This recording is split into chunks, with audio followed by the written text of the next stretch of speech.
বলেছিলাম ওয়ানাতরুকু মা ইয়াফজুরুকা, আমরা যদি শুধু সাহস করে আল্লাহর সাথে করা এই অঙ্গীকারের বাস্তবায়ন করতে পারি, জীবনটাকে বন্ধুত্ব করার ক্ষেত্রে, সঙ্গী নির্বাচনের ক্ষেত্রে যদি আমরা এটাকে মেইনটেইন করতে পারি, বিশ্বাস করেন বাংলাদেশে যারা ফুজুর করে, যারা ফাজের, যারা ফাসিক, তাদের জীবন বন্দী হয়ে যাবে। তারা চলার পথে কথা বলার মতো সঙ্গী পাবে না। অপরাধ এমনিতেই নির্মূল হবে, নিহত হবে। আমরা তো একটা অপরাধ মুক্ত সমাজ গড়ার জন্যই ইসলাম পৃথিবীতে এসেছে, এবং সেই কাজটাই তো আমাদেরকে করতে হবে। এটাই তো আমরা করছি। আজকে আপনাদেরকে বলছি যে তাইলে যাদেরকে বর্জন করব তাদের কথা তো শুনলাম, কিন্তু কাদের সাথে থাকবো এই বিষয়েও তো আমাদের কিছু নির্দেশনা দরকার আছে, ঠিক না? আল্লাহ থেকে শুনেন আল্লাহ কি বলে। আল্লাহ সুবহানাহু ওয়া তাআলা খুব সাবধানী হওয়ার জন্য বলেছেন। দেখো, জীবন চলার পথে সঙ্গীর প্রভাব তোমার মাঝে চরমভাবে কাজ করবে, প্রভাবিত হবে তুমি। সঙ্গীর প্রভাবে মানুষ প্রভাবিত হয়, যার প্রমাণ হচ্ছে অনেক উদাহরণের মধ্যে এটি একটি উদাহরণ,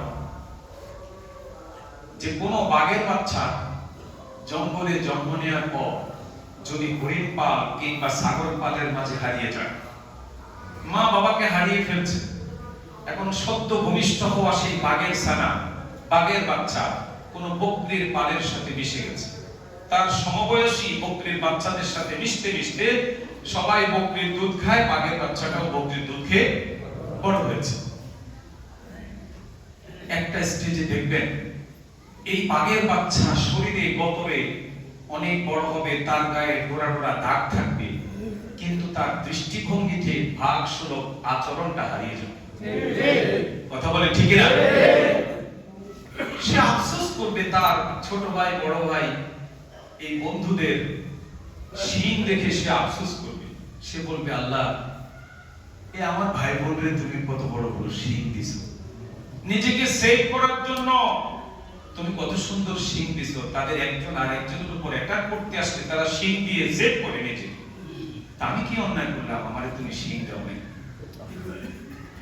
আসলে তার খাবার ভেতরে, তার নখরের ভেতরে তাকে সেভ করা, তাকে বনের রাজা হওয়ার জন্য যে শক্তি আল্লাহ তাআলা তার খাবার ভিতরে লুকায়িত রেখেছেন, ওই ছাগলের পালের সাথে থাকবার কারণে সে এটা এক্সারসাইজ করার সুযোগ পায়নি। ঠিক না বলেন? সে জানে না কেউ আক্রমণ করতে আসলে আমার নখে, আমার থাবায় এই শক্তি আছে, জানি আমি তাকে প্রতিহত করব। সে তার বড় ভাইকে, সিনিয়র ভাইকে, সহোদরকে দেখেছে, সে ভাবছে আমি তাদের একজন। সে তো তার নিজের চেহারা কোনদিন দেখেনি। তো বন্ধুর প্রভাবটা এমনই। এই কথাটাকে আপনারা জেনজি, যারা জেনারেশন জেড, তাদের সম্মানে বলছি। আপনাদের জন্য অনেক সুন্দর জীবন পড়ে আছে। বন্ধু নির্বাচন করার ক্ষেত্রে ক্লাসের ভালো ছাত্রগুলোকে আপনারা টার্গেট করুন। একদিন হয়তো তার ছোঁয়া আপনার উপর এসে কিছুটা হলেও করতে পারে। যদি বিপদে যাওয়া কাউকে সঙ্গী হিসেবে মানেন, যারা আল্লাহ তাআলার ব্যাপারে গাফিল, রাসূলের ব্যাপারে গাফিল, পরকাল ভিত্তিক ক্যারিয়ার কাকে বলে এটা সম্পর্কে they have no idea, primary knowledge, তাদের প্রাথমিক জ্ঞান নাই, কোনো আইডিয়া নাই, অভিজ্ঞতা নাই, এই ধরনের আল্লাহর বান্দাদেরকে যদি আপনারা সঙ্গী বানান, নিজে টুকটাক যা পড়ছিলেন এটাও ভুলে যাবেন। ওই বাঘের বাচ্চার মতো আপনার ভেতরে আল্লাহ কি রেখে দিয়েছেন, ফাআলহামাহা ফুজুরাহা ওয়া তাকওয়াহা, ক্বাদ আফলাহা মান যাক্কাহা ওয়া ক্বাদ খাবা মান দাসাহা। তিনি যে আপনাকে সফল হওয়ার, নিজেকে পরিশুদ্ধ করার পথ বাতলে দিয়েছেন, আপনি সেটা ভুলে যাবেন।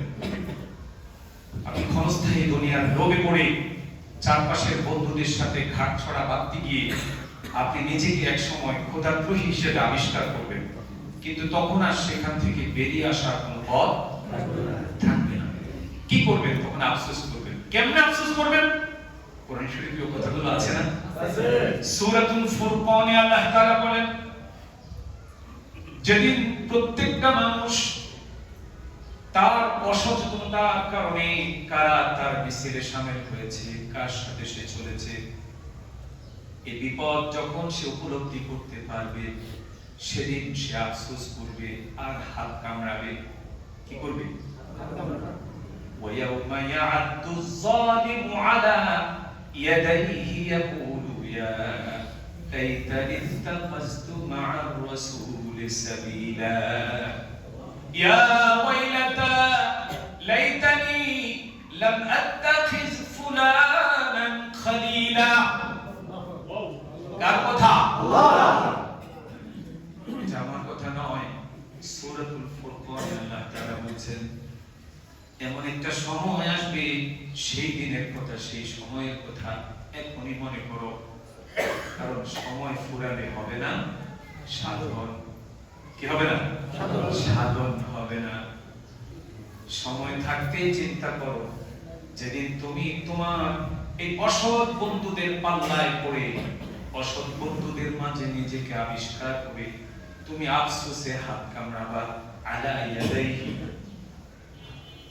আলা ইয়াদাইহি, আর তুমি চিৎকার করে বলবা ইয়া লাইতানি ইত্তাখাযতু মা'আর রাসূলি সাবিলা। আরে দুনিয়ার জীবনে কাদের সাথে চলতে হবে আল্লাহ তো তা বলে দিয়েছিলেন। বলছেন কিনা? বলছেন। আমি বলবো এখন আল্লাহ কারে কথা বলছে।